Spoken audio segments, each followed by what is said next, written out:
Hello, and welcome back to the Bill of Rights Institute's Primary Source Explained video series.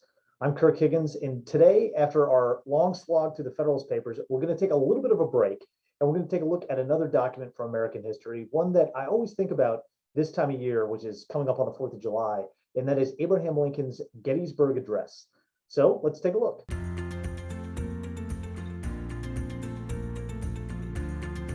So why do I think about this speech every year during this time period? Well, it's for a couple of reasons. One, because the anniversary of the Battle of Gettysburg is coming up. It's July 1st through the 3rd. But it's also one of those speeches that we go back to over and over again when thinking about the 4th of July and thinking about our Declaration of Independence and sort of what the nation was built on. And my question for us today is, why do we do that? Why is it that this speech is so memorable? And I think part of the answer to that lies in how carefully Abraham Lincoln constructed the words in his speech, and what those words are really pointing to, and how they help us think about the country and what it's founded on. So today, I'm going to take us through and step through those lines, line by line, and see if we can pull out some of that meaning. But before we do that, I want to talk a little bit about the historical context. So the picture I have here is pretty interesting. You can barely, if you move forward and lean in and squint really closely, you can just see the top of Abraham Lincoln's head here, right in the center. And it was taken because Abraham Lincoln, at the time, photographs take a long time to actually take the picture and have it capture the image. Well, this photographer wasn't fast enough to get Lincoln while he was giving the address, so he actually got him as he's stepping down off the stage. But why was Abraham Lincoln in Gettysburg, Pennsylvania to begin with? Well, let's start with just talking about the American Civil War. So the American Civil War had started in 1861, and now it's November of 1863 when Abraham Lincoln gives this speech, and a lot had taken place. So from December of 1862 until July of 1863, things were not looking great for the Union. They had lost the Battle of Fredericksburg, which was down in Fredericksburg, Virginia, after a general named Ambrose Burnside, look him up if you want a picture of some cool facial hair, failed to cross the Rappahannock River. It was defeated by the Confederate rebels and was forced to retreat back across the river and suffered tremendous amounts of casualties.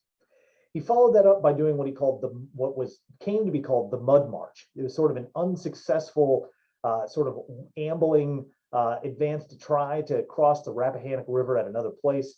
It was wholly unsuccessful. They weren't able to cross the river. There was a lot of infighting amongst the generals, and the army itself really seemed like it was fraying at the edges. Like this whole resistance against this rebellion could collapse, it seemed, and it was pretty dark days.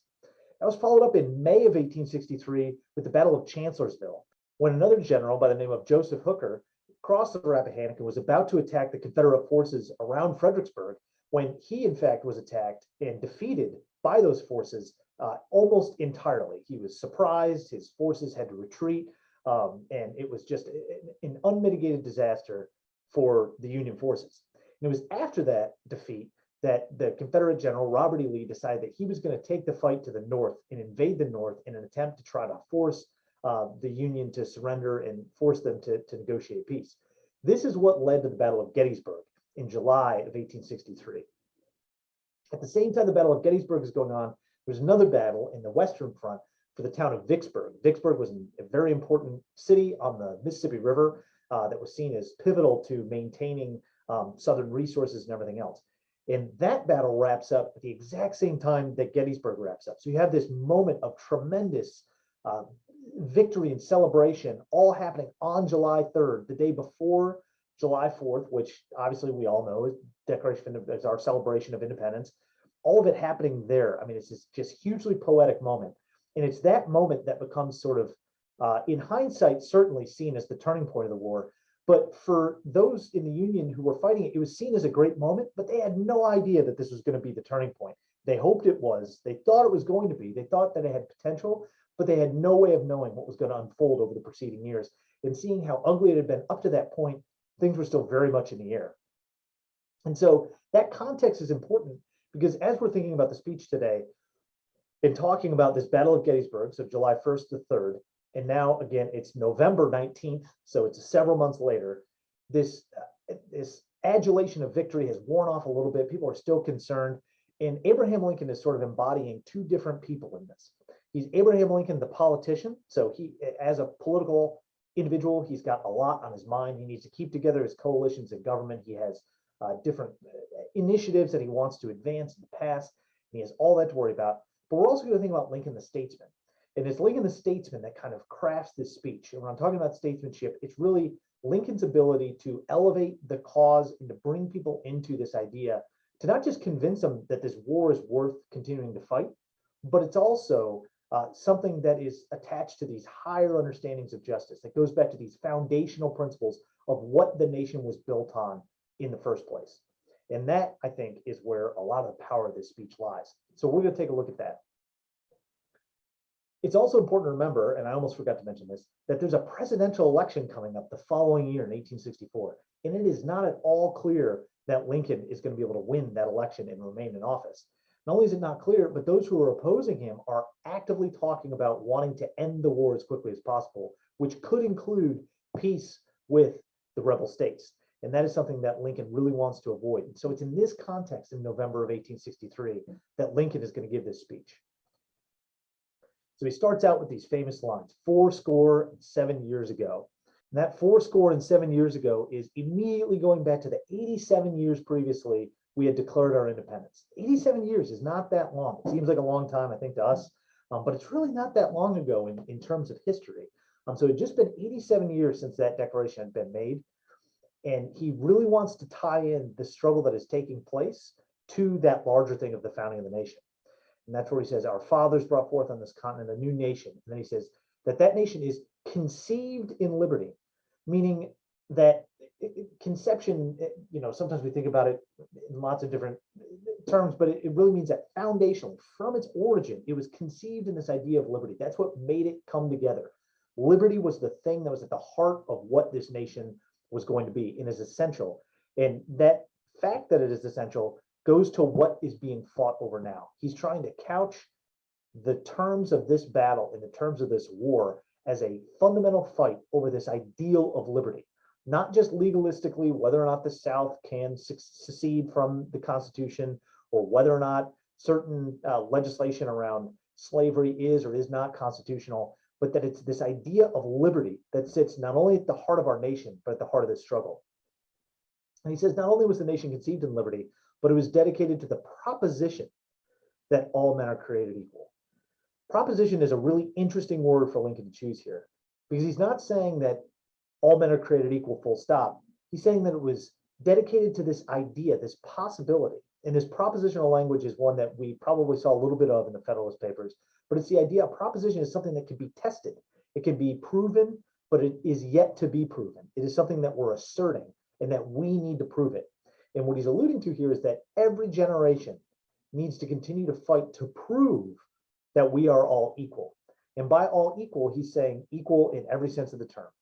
Equal before the law from a legalistic standpoint, but also equal in our voice, in our sovereignty, in our ability to vote and affect the course of government.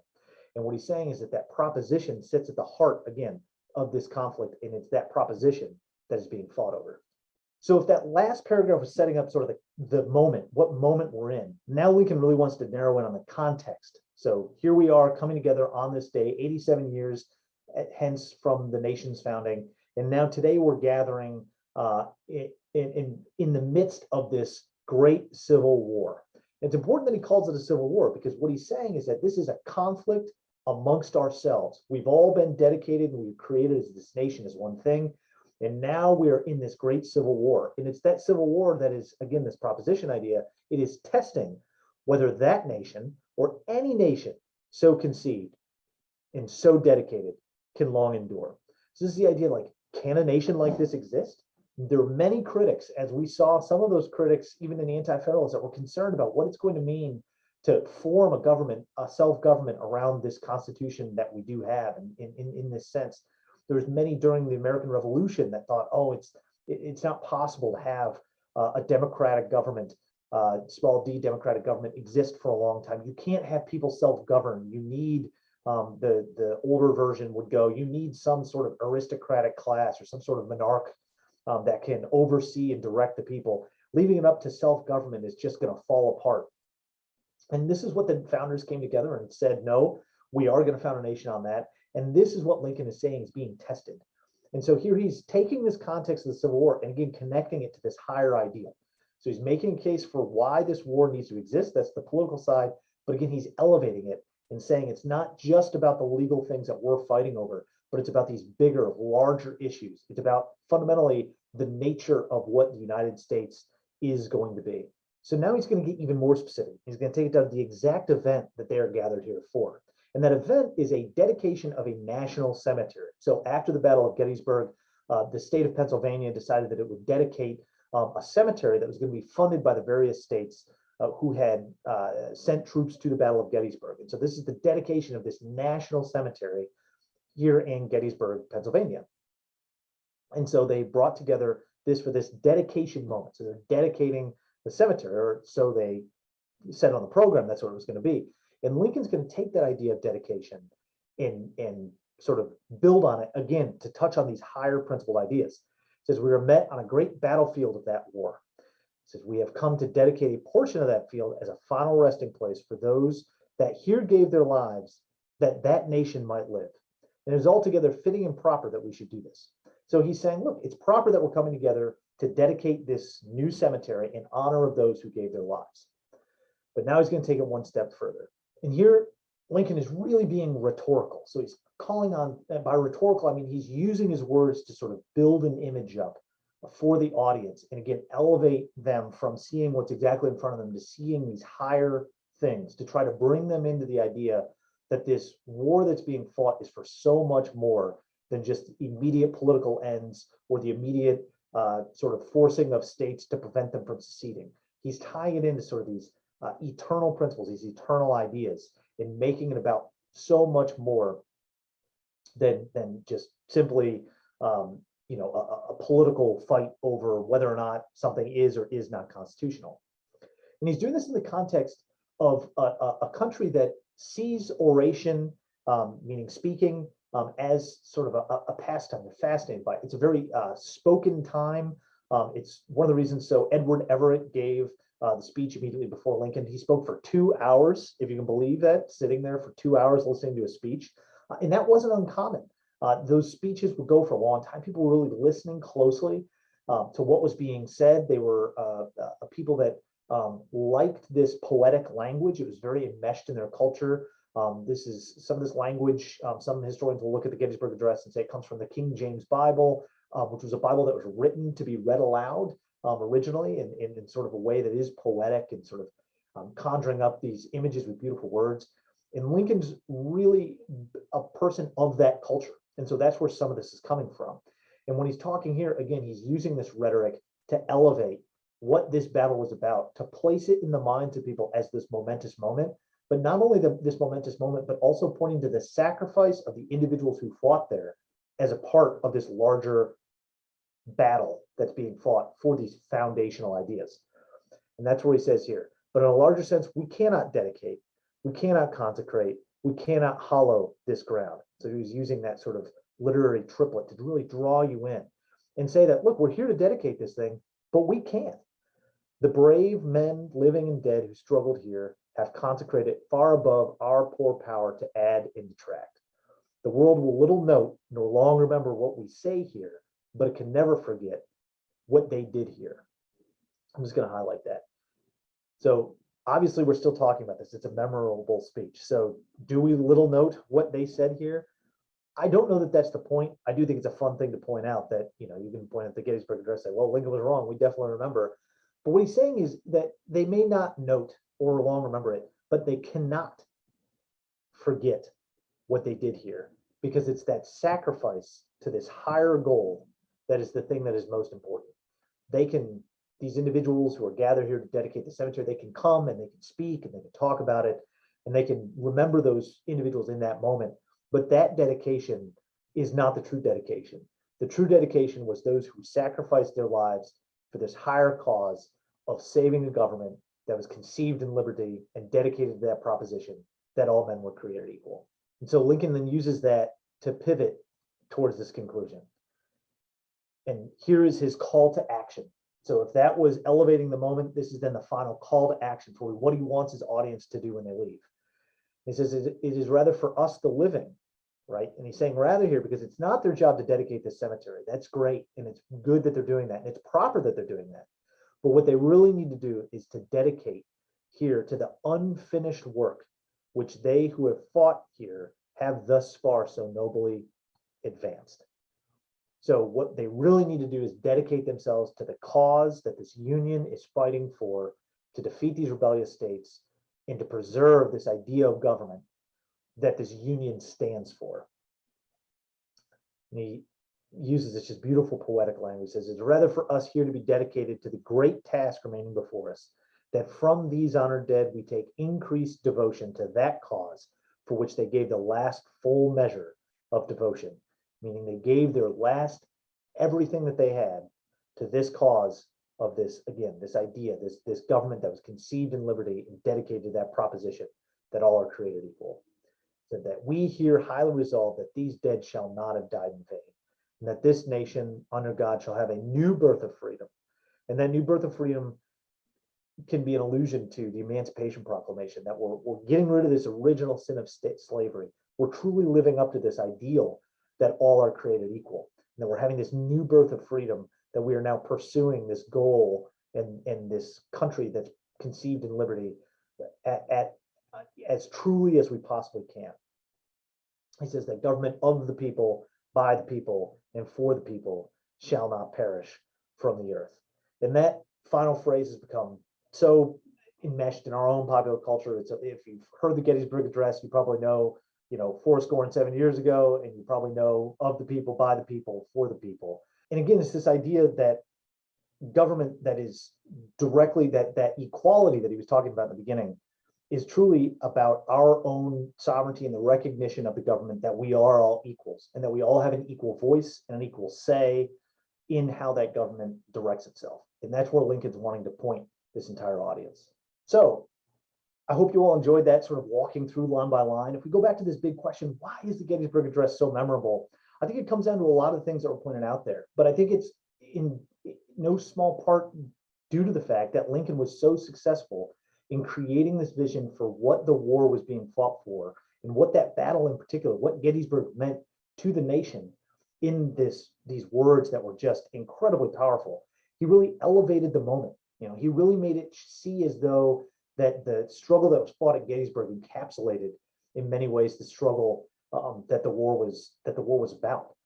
It also obviously helps that the Union won. So that meant that this became the moment, this became the idea that the war was sort of encapsulated about, and that's the winning side, which is important. And it's also just the beautiful way in which it was written, I think, is another thing that really stands out. It really is something, it doesn't read like a normal book we may pick up, but it really reads as something that is elevated, that is powerful, and that is carefully written and carefully constructed, where every word is meant to be thought about and sort of chewed on.